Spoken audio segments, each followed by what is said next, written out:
राहुल गांधी ने वॉशिंगटन में फिर किया बीजेपी पर बड़ा अटैक। समाज में नफरत फैलाने का आरोप लगाया। कहा कि सभी के पास अभिव्यक्ति और सवाल पूछने की आजादी होनी चाहिए। पीएम मोदी की लोकप्रियता के सवाल पर बोले राहुल गांधी। कहा कि कन्याकुमारी से कश्मीर तक घुमा हूं, लोग बेरोजगार और महंगाई से बहुत नाराज है, लोगों में गुस्सा है। राहुल गांधी ने विपक्ष की एकता के सवाल पर कहा कि विपक्षी दल पूरी तरह एकजुट हैं, कई जगह समझौते की जरूरत है और ये किया जाएगा। चुनाव में दूसरी पार्टी के नेतृत्व स्वीकार करने के सवाल पर राहुल गांधी ने कहा कि यह सवाल कांग्रेस अध्यक्ष से पूछना चाहिए क्योंकि वही फैसला करते हैं। राहुल गांधी ने बीजेपी को चुनाव में हराने का दावा किया। कहा कि मैं इससे सहमत नहीं हूं कि मोदी ये चुनाव पूरी तरह से जीत रहे हैं, एकजुट विपक्ष बीजेपी को हरा देगा। राहुल गांधी ने पीएम मोदी की संसद में सेंगोल को दंडवत प्रणाम करने का मजाक उड़ाया। कहा कि मैं आपके सामने बैठा हूं, लेटा तो नहीं हूं। राहुल गांधी ने सेंगोल स्थापना को बताया तमाशा। कहा कि बीजेपी बेरोजगारी, महंगाई, शिक्षा और इलाज जैसे मुद्दों से भटकाने के लिए सेंगोल जैसे तमाशे करती है।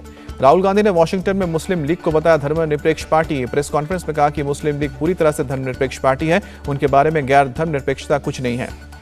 राहुल गांधी ने चीन के मुद्दे पर कहा कि सब जानते हैं कि चीन ने 1500 किलोमीटर जमीन पर कब्जा किया है। राष्ट्रीय स्वयंसेवक संघ के प्रमुख मोहन भागवत का बिना नाम लिए राहुल गांधी पर हमला। कहा कि देश के बाहर भारत को नीचा दिखाने वाले हैं दुश्मन।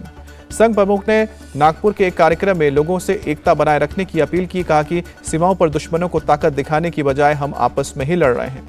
आरएसएस प्रमुख ने हिंदू मुस्लिम एकता की बात की है। कहा कि विदेशी तो यहां से चले गए हैं, लेकिन इस्लाम की पूजा यहीं सुरक्षित चलती है। संघ प्रमुख ने यह संसद भवन की तारीफ भी की। कहा कि संसद में जो वीडियो देखने को मिला है उन्हें देखकर गर्व अनुभव होता है। मोहन भागवत ने संसद की आलोचना करने वालों पर निशाना साधा। कहा कि परेशानी की बात यह है कि देश में भाषा, पंथ, संप्रदाय और सहूलियतों को लेकर तमाम तरह के विवाद होते हैं। रेसलर्स के समर्थन में आज लगातार दूसरे दिन होगी खाप महापंचायत। हरियाणा के कुरुक्षेत्र में बुलाई गई है। मुजफ्फरनगर खाप महापंचायत में राष्ट्रपति द्रौपदी मुर्मू से खाप डेलीगेशन के मिलने पर फैसला हुआ है। रेसलर्स के लिए इंसाफ की गुहार लगाई जाएगी। राकेश टिकैत ने सरकार पर लोगों को जाति के आधार पर बांटने का आरोप लगाया। कहा कि रेसलर्स के मुद्दे को राजपूत वर्सेस गुज्जर बनाने की कोशिश की जा रही है। कुश्ती महासंघ में पूर्व अध्यक्ष ब्रजभूषण शरण सिंह का बयान है, रेसलर्स बार बार अपनी मांग बदल रहे हैं, उनको जांच का इंतजार करना चाहिए। खेल मंत्री अनुराग ठाकुर की रेसलर्स से अपील, जांच पूरी होने का करें इंतजार, चार्जशीट फाइल होने के बाद उचित कार्रवाई होगी। ब्रजभूषण को लेकर बोले कपिल सिब्बल, लगता है कि जांच एजेंसियों को गिरफ्तारी नहीं करने का आदेश दिया गया है। दिल्ली में महिला पहलवानों के प्रदर्शन पर केंद्रीय मंत्री मीनाक्षी लेखी का बयान, इस देश की परंपरा है कि कानून व्यवस्था के तहत चीजों के फैसले होते हैं। उज्जैन के महाकाल लोक में सप्तऋषियों की मूर्तियों के गिरने का मामला तूल पकड़ा। लोकायुक्त ने संज्ञान लेते हुए मामले की जांच शुरू की है। नेपाल के प्रधानमंत्री पुष्पकमल दहल प्रचंड का आज उज्जैन दौरा। महाकालेश्वर के मंदिर में करेंगे दर्शन। पुष्पकमल दहल प्रचंड से गुरुवार को मिले पीएम मोदी। हैदराबाद हाउस में हुई मुलाकात। 4 दिनों के भारत दौरे पर आए हैं प्रचंड। भारत नेपाल के बीच कई क्षेत्रों में समझौते हुए हैं साइन। दोनों देशों के प्रधानमंत्री की मौजूदगी में हस्ताक्षर किए गए।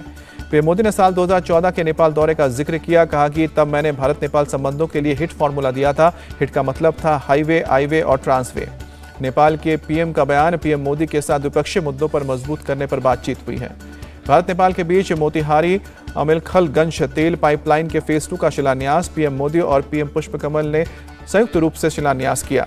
रेलवे के कुर्था बेजलपुरा खंड ई योजना का भी अनावरण किया गया। दोनों प्रधानमंत्रियों ने बंथा नेपाल से कस्टम यार्ड तक भारतीय रेल कार्गो को हरी झंडी दिखाई। महाराष्ट्र के सीएम एकनाथ शिंदे से मिले एनसीपी चीफ शरद पवार। मराठा मंदिर संस्था के अमृत महोत्सव कार्यक्रम में निमंत्रण दिया।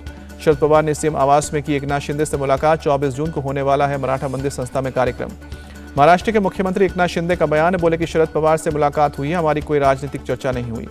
सीएम शिंदे के बाद उद्योगपति गौतम अडानी ने की शरद पवार से मुलाकात। पवार ने अडानी की मुलाकात को टेक्निकल कहकर टाल दिया। पटना में बरैया डीपीएस वर्ल्ड स्कूल के कैंपस में भीषण आग लगी, धू-धू कर उठी लपटें।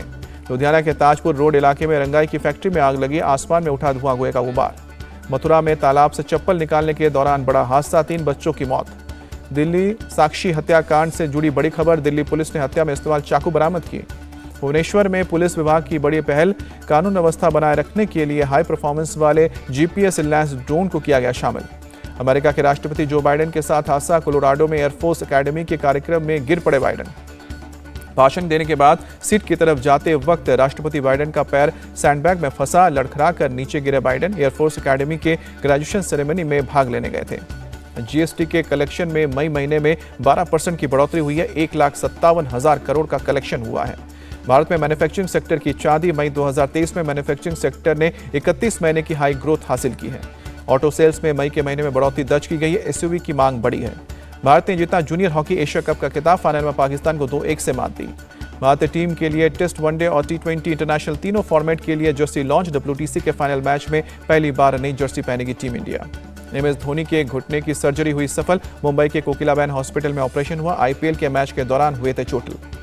WTC मुकाबले से पहले ओवल में भारतीय टीम कर रही है प्रैक्टिस। BCCI ने जडेजा, रहाणे, शुभमन गिल और सूर्य कुमार यादव की तस्वीर शेयर की। भोजपुरी सिंगर निशा उपाध्याय को बिहार के सारण में लगी गोली, एक कार्यक्रम के दौरान हर्ष फायरिंग में पैर में गोली लगी। साउथ के सुपरस्टार महेश बाबू की फिल्म गुंटूर कारम का टीजर रिलीज, महेश बाबू का जबरदस्त अंदाज। सुपरस्टार रजनीकांत और तमन्ना की अगली फिल्म की शूटिंग पूरी हुई। 10 अगस्त को देश भर के थिएटर्स में आएगी फिल्म।